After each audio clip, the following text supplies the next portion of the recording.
Now, before you say it, yes, this is another influence build with the Okina Prime. That's not the Okina Prime. This is the Okina Prime. Oh, God. So, yes, we have the Okina Prime here. We're doing an influence build. I didn't colorize it. 1 second. Okay, there we go. We colorized it. So, yeah, we're doing the Okina Prime influence build. I needed to make another melee because all I really have is the Thallus that is good. And I wanted to do something else. You don't know how badly I wanted to do something else, but all the other builds just don't seem fun to me or seem good. I've tried a few other things. They didn't really work out as planned. And I want a good melee that I can actually use, so I had to use influence. And yeah, it is kind of unfortunate that pretty much the only go-to is influence and maybe like a handful of other niche things, but it's fine. It's fine. We're gonna get over it. Someone's gonna get mad about me doing influence, I'm sure, but you know what? Screw off. So we got the Okina Prime, and I had to do some searching because I wanted this to get big damage numbers for the stats effects. Now, I'm sure this could probably be a lot better, I will say that. But you know what? I do think this build is good, probably better than my Thallus, which I may have to switch my Thallus over to this build to make it even better. So I guess we'll see. So anyway, we got the Incarnon. We got this, gets more melee damage. And we get Spectral Daggers with Cold. I don't think I'm going to take much into effect with that because I don't know if it's that good or not. I was mainly focused on influence and getting it really powerful.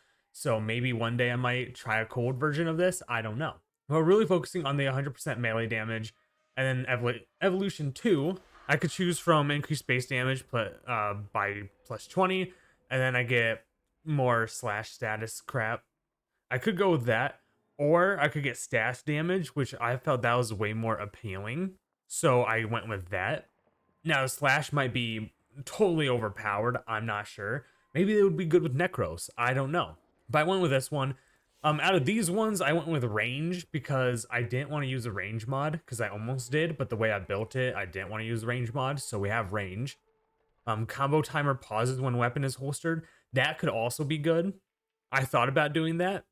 It could be good in testing, but honestly, it's not a big deal to me as a player. Like, I'm not incredibly worried about it, so it is what it is there. And then movement speed, I don't care about that. And then I went with base critical chance. I went with this because I'm not worried about status chance, as this one is giving status chance and duration. I'm not necessarily worried about that. I'm just more so worried about getting more damage out of the numbers. And I feel like I'm pretty sure critical chance does help that from what I read on the wiki. And I could have went with both, but I just more so wanted the critical chance. As for the build, I have melee influence, which I don't have fully upgraded, but it's not that big of a deal because I still get the 20% chance for elemental melee stats effects to apply to other enemies. It's just kind of, it's less time and less range, so it's not that big of a deal. I should upgrade it. I haven't been upgrading it. I probably should. Maybe that should be next on my list because I got augmented done, so maybe I'll work on that. Now, I was going to go with a influence blast build, but then I'm realizing that probably works better with weapons that already have electricity on them. So what worked out the best for me to get the most damage out of my status effects was putting 2 electricity mods on, Voltaic Strike and Shocking Touch. I think that has worked out the best for me and has given me the best result. So we did that. I did Blood Rush because this is quite a fast weapon, so I'm going to be getting a lot of combo multipliers. And along with that, with the critical chance, I'm going to be doing Weeping Wounds for the status chance, which I haven't been able to fully test this because I literally just got this like 15 minutes ago. But this build without Weeping Wounds was already doing really good anyway. I thought anyway. And I'm not going to be able to test this out properly in the Simulacrum because I don't have that Incarnon part on it. But you know what? I don't care. But then we have Prime Fury, Condition Overload, the 2 main things you want to get from this. Galvanized Elementalist for the status damage and the status chance. And then we have Galvanized Steel for more critical chance. I could probably throw in Sacrificial Steel if I really want to, but I get critical damage on this, so that's probably better in the long run. So I'm going to call in the tankiest, guys. I know this isn't going to be like, no, bam, 1 hit, done, everyone dead. No, it's not that. This is just a normal build. I'm not min-maxing, not doing any of that stuff because min-maxing is not fun. But this guy was viral, so we're going to start on him. So we're just going to start chopping him up. This is just the normal one. As you can see, the damage is starting to rank up quite a bit. There we go. Yep, you're getting 100k, 200k, 300k, and yeah. So for the most part, all of them died. So that didn't take too long of me actually doing that. I should have been wailing against them so I could have gotten my combo multiplier to Incarnon. So I'll do that real quick. We just quickly do that. We just keep wailing away at them. It takes a second to ramp up, but once it does, it really does pretty good from my experience. And I think this is definitely a pretty good weapon. Now, like I said, there's probably many other ways I could build this a lot better, but I don't care because this works for me. So we're gonna call them in. This time I have the Incarnon. We have the Incarnon here, and we're gonna just go ham on one guy again. And they should die a lot faster, right? They should be dying. Yeah, I think. Oh yeah, they definitely died a lot faster. So yeah, this is not a bad weapon in the least. It's definitely not a bad weapon. And there's many ways I could buff it. Like as you saw, my pet viraled it. I could just do this with Caliban, hit him up, get even more status chance with the Tau status, and then it's gonna spread a lot faster with influence, stuff like that. I could also instead do this for a good old no armor, which is gonna kill them even faster. And then I have a few other warframes that could buff them as well. I hear Roar is pretty good, which I don't have a built Rhino because I want Rhino Prime. But once I eventually get Rhino Prime, I feel like it's gonna be even stronger. So to simulate, we have Mirage now. We're gonna use her Eclipse ability, and it does pretty good as well because I think that affects the status damage that is dealt to them. I think, if I'm correct anyway. So yeah, you're gonna die. You're dead. Okay, cool, and you're dead. And then the best way that I would use for these would be, of course, Valkyrie Prime. She is 100% a melee user because I'm gonna get that 300% damage. Plus, I can use Warcry for the extra speed. So we're gonna use that extra speed, which means we're gonna get a lot more hits in, which is gonna give them a lot more stuff, give them a lot more status effects. And with the 300% damage, that's going to be making them deal, or making the status effects deal a lot more. So we're just going to quickly get into Incarnon real quick. You should die. There we go. And then we're going to just drop down. Bam.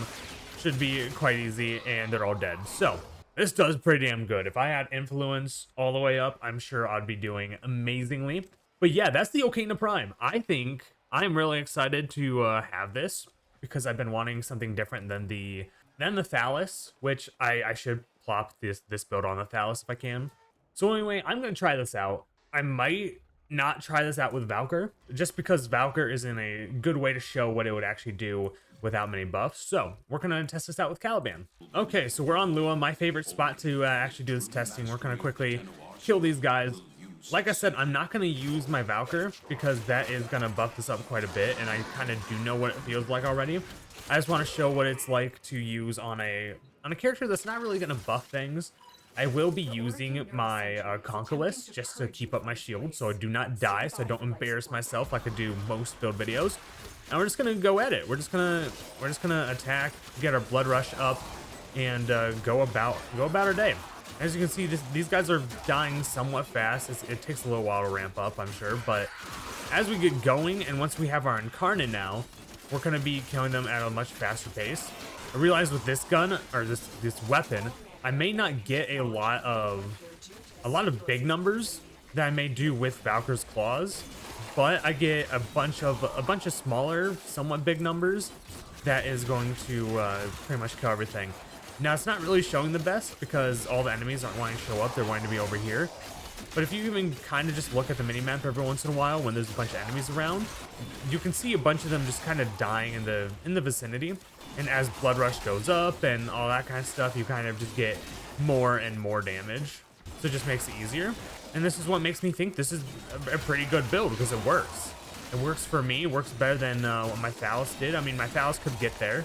It definitely could get there. I had a viral influence build on my Phallus.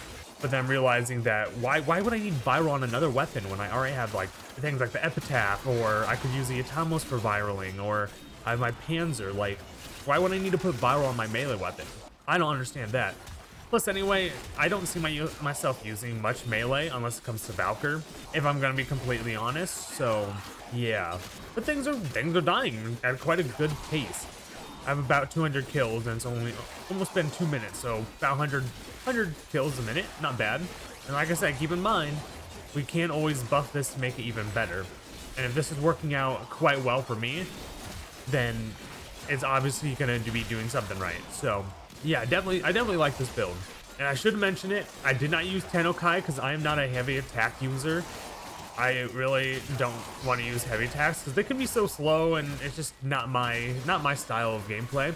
So I'm not using Tennokai. I'm not gonna waste a forma just to put Tennokai onto something that I'm not really gonna use. I mainly only use it to activate the Incarnon, and that's it. So that's not a huge deal to me. And plus, I didn't want to farm for Tennokai. I'd have to get a new mod. Like, I almost thought about doing a Tennokai build, but then I'm like, yeah, I have to farm for it, and I kind of don't want to farm for it right now. I actually had to farm for Weeping Wounds. And it wasn't even that hard. It was more so annoying because I had to wait to get the rotation of rewards to get Weeping Wounds. But luckily I got every weapon from that rotate, or every mod from that rotation, so I don't have to do that again. Thank God. So yeah. So like I said, I think this build is pretty good, and it's taking on these high level guys. I'm sure there's some other better way to test it. I think someone told me a better way to test these, but Lou's good. So yeah, there's the Okina Prime. So that was the Okina Prime Incarnon, of course. And yeah, I would have rather use something other than Influence. No, someone's gonna be like, oh, he's using Influence, this isn't a good build, blah blah blah. Shut the hell up. So yeah, I would have rather used something, but honestly, looking at the Arcanes, they just look like crap. To me, at least. There's probably some good things, like on Finish Kill, never gonna use finishers. I rarely use finishers, I'm gonna be completely honest. Although this would be good, this actually would not be that bad if I wasn't doing a influence build. This would be good for a heavy attack build, but I don't use heavy attacks. So I mean, where does that help me? Like, this one all depends on knocking down enemies. Like, that's very niche, I guess. This is puncture status. I've never once heard about anything be good with puncture status, but I mean, I guess that could work. Melee duplicate only works on the base critical hits, which kind of makes it obsolete in most builds, I feel like. Corrosive damage, this one is probably the only other arcane I would use, but I don't know if that just matches up to the power of influence. Fortification, that's more so probably something I'd use on Valkyr's Claws, because I can get guaranteed kills with it. Or, ooh, Excalibur's Blade. Oh, I didn't think about that. This one is good for having current shields. This one would be good for Caliban, but I'm using influence. So, I mean, I don't feel like there's a whole lot of good arcanes that would just be able to give you a base good weapon. I tell people I feel like there should be a melee merciless. I don't know how well that would hold up, especially with Valkyr's Claws, but like, come on. We have primary merciless. On kill, you get more damage for 4 seconds. Like, you would think that would be pretty good. Like, they could do less damage or something. I don't know. That's really good. I feel like they should add something for melees. But I guess we'll see as time comes. I didn't want to use influence, but here I am. I'm using influence. And then one last time to show it, we're just gonna slap all these guys, just do some good old slappage until they all die. And they should be dying all. There we go, yeah. So yeah, I think this build is pretty good. I hope you enjoyed. I hope this build is up to people's standards. And if it isn't, I don't really care because it works for me. So anyway, I want to thank you guys for watching. If you enjoyed, maybe like, maybe subscribe. I don't really give a crap. And maybe join the Discord too, sure, if you want to. I don't really care with that either. And I guess I'll just see you in the next video.